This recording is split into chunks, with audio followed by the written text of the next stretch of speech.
সুন্নতে খতনা করাতে গিয়ে রাজধানীর বাড্ডার সাতারকুল এলাকার ইউনাইটেড মেডিকেল কলেজ হাসপাতালে শিশু আয়ানের মৃত্যুর ঘটনায় হাইকোর্টের নির্দেশে গঠিত দ্বিতীয় তদন্ত কমিটির প্রতিবেদনের ওপর শুনানি শেষ হয়েছে। পরবর্তী শুনানির জন্য আগামী 5ই মার্চ দিন ধার্য করেছেন বিচারপতি ফারা মাহবুব ও বিচারপতি দেবাশিস রায়চৌধুরীর হাইকোর্ট বেঞ্চ। আয়ানের মৃত্যুর ঘটনায় অভিযুক্ত দুই চিকিৎসকের দৃষ্টান্তমূলক শাস্তি চান তার বাবা শামীম আহমেদ।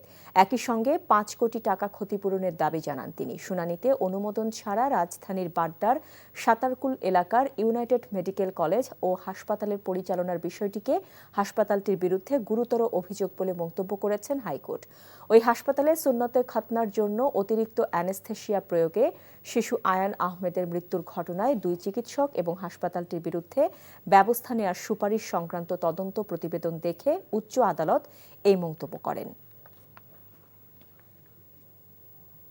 যমুনা ইলেকট্রনিক্সের সুপার এক্সচেঞ্জ অফারে 1-এর ভিতর 3 পুরনো বদলে নতুন নিন। যমুনা ইলেকট্রনিক্স।